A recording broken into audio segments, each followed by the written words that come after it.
Hello అండి, నమస్తే. Welcome back to BRJ world. మరొక మంచి వీడియోతో మీ ముందుకైతే వచ్చాను.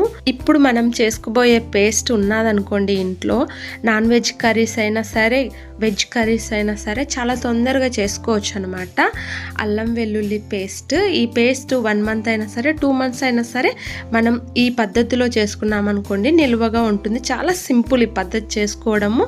ఫస్ట్ అయితే ఈ పేస్ట్ కోసం 1/2 కిలో ఎల్లిపాయల్ని, 1/2 కిలో అల్లాన్ని అయితే తీసుకున్నాను. మీరు ఎంత క్వాంటిటీలో చేసుకున్నా సరే ఎల్లిపాయల్ని, అల్లంని ఈక్వల్ క్వాంటిటీలో వేసుకోనండి. అప్పుడు పేస్ట్ అనేది బాగుంటుంది అనమాట. నాకైతే వర్షాకాలం కాబట్టి లేత అల్లం దొరికింది.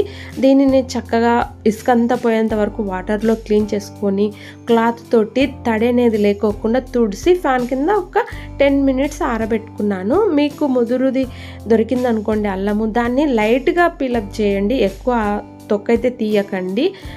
ఇప్పుడు ఉన్న సిచ్యువేషన్లో ఈ అల్లము, ఎల్లిపాయలు కూడా చాలా ఈజీగా దొరుకుతున్నాయి కాబట్టి ఎక్కువ క్వాంటిటీలో ఈ అల్లం పేస్ట్ చేసుకోవడం కూడా అంత మంచిది కాదు. ఎందుకంటే ఎంత ఫ్రెష్గా వేసుకుంటే అంత హెల్త్కి మంచిది, అలాగే టేస్ట్ కూడా చాలా బాగుంటుంది. ఇక అదే విధంగా ఎల్లిపాయలను కూడా తొక్క తీసి రెడీగా పెట్టుకోవాలా. ఈ అల్లంని మనం ఇప్పుడు చిన్న పీసెస్గా కట్ చేసి పక్కన పెట్టుకుందాం. కాదని పెద్ద పీసెస్గా కట్ చేసుకున్నాం అనుకోండి మిక్సీ పాడవుతుంది తిరగకోకుండా, అలాగే తొందరగా గ్రైండ్ కూడా కాదు. చిన్న పీసెస్గా కట్ చేసి వేసుకుంటే తొందరగా గ్రైండ్ అవుతుంది, మిక్సీ పాడు కాకుండా ఉంటుంది అనమాట. నేనైతే ఇక్కడ చిన్న పీసెస్గా కట్ చేసి వేసుకున్నాను. అదేవిధంగా ఎల్లిపాయలను కూడా యాడ్ చేసుకుంటున్నాను. ఇవి యాడ్ చేసుకున్న తర్వాత మనం గ్రైండ్ చేసుకుందాం. ఈ అల్లం వెల్లుల్లి పేస్ట్ ఫ్రెష్గా వేసుకుంటేనే కూరలు చాలా టేస్ట్గా ఉంటాయి.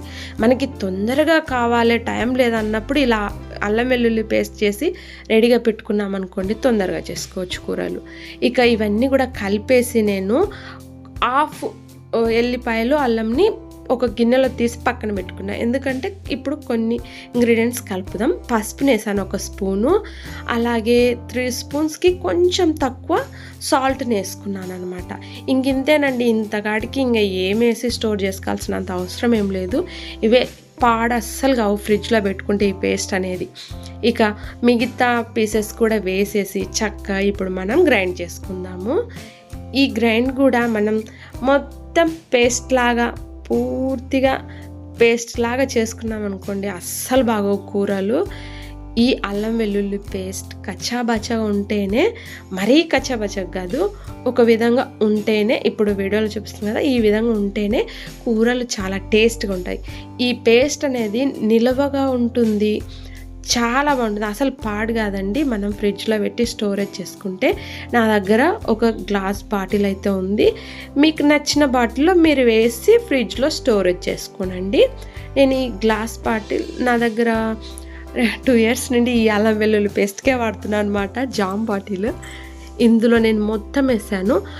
1/2 కిలో ఎల్లిపాయలు, 1/2 కిలో అల్లం కాబట్టి నాకు ఈ బాటిల్కి నిండుగా వస్తుంది. ఎప్పుడు వేసినా నేను ఇదే క్వాంటిటీలో ఎప్పుడు చేసుకుంటాను.